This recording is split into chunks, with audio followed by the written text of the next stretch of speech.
Fala galera, eu sou o Bruno e esse é o canal Cidadão Silvestre. Hoje a gente vai falar sobre as polêmicas que aconteceram no dia de ontem. 29 mandados de busca e apreensão e detalhes se STF pode investigar, se não pode, o que foi feito, o que não foi. Então vamos explicar um pouquinho disso para todos vocês, para que haja um maior entendimento sobre essas matérias. Então vamos nessa, roda a vinheta!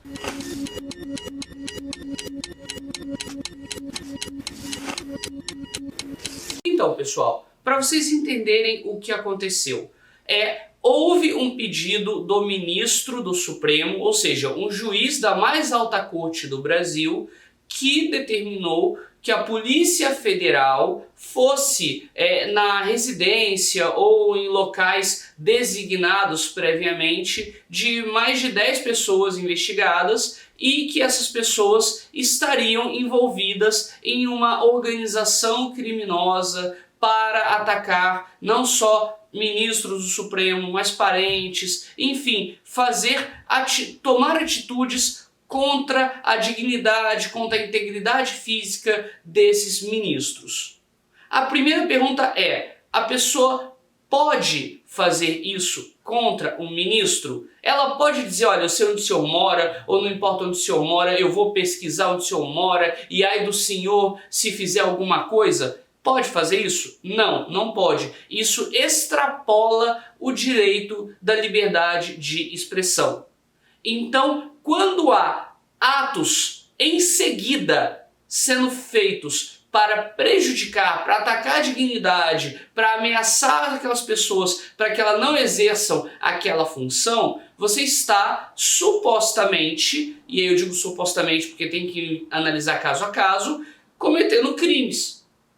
E se você está em um grupo com 4 ou mais pessoas, você é uma quadrilha. Por quê? Pessoas organizadas para cometer crime, sendo mais de 3, são uma quadrilha. Então é assim que é definido. Eu obviamente vou deixar na descrição as questões técnicas sobre isso, para vocês verem, Código Penal, artigos, etc. Mas o nosso foco aqui, aqui entre a gente, é justamente fazer com que você tenha uma compreensão do todo. E que para aí você faça as pesquisas que você achar necessário. Então, voltando à nossa história, a questão do Supremo, houve um ministro que determinou essa investigação, ou esses atos, e que a Polícia Federal deveria praticar esses atos, ou seja, ir lá fazer a busca e apreensão. Normalmente, quem é que comete, quem é que pratica esse tipo de atitude? É a polícia.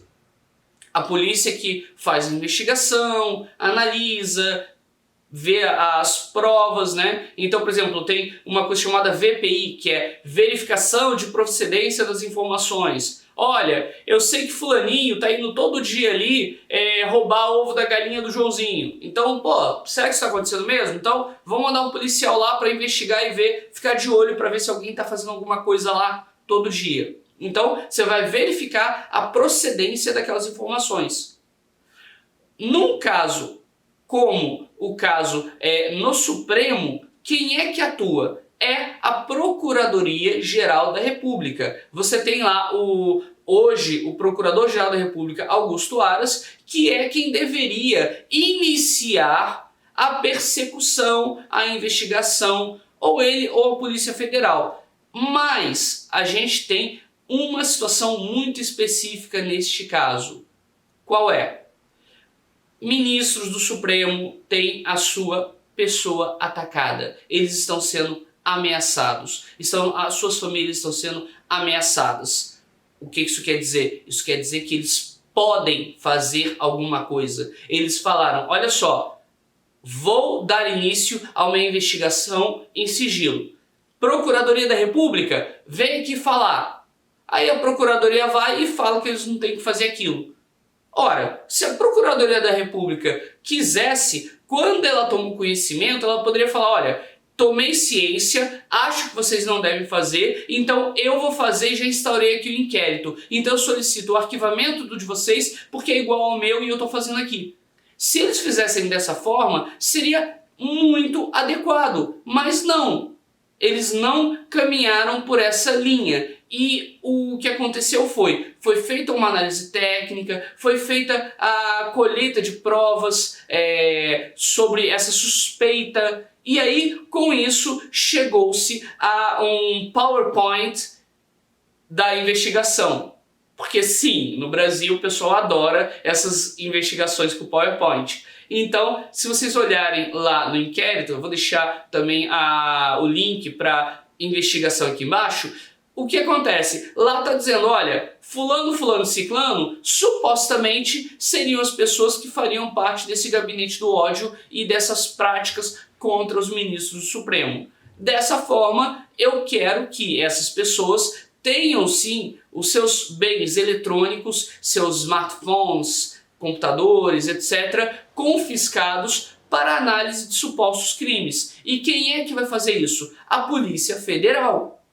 A Polícia Federal pratica esse ato de busca e apreensão a pedido do ministro. E o ministro deu ciência à Procuradoria-Geral da República. Então, o que isso quer dizer? Quer dizer que a Procuradoria-Geral da República, que é quem deveria, em tese, iniciar a investigação, está tomando ciência. Eles também poderiam tomar essas atitudes, provocar isso, mas não fizeram. Vocês vejam que isso foi da época em que a Dodge era a Procuradora-Geral da República e ela não tomou essas medidas, ela não fez essa movimentação. Entrou o Aras, não fez nada até o momento. Então precisou passar mais de um ano do inquérito para que fosse feita efetivamente essa atuação de chamar a Polícia Federal para para praticar esses atos institucionais de investigação, de coleta de provas. Com isso, o que aconteceu?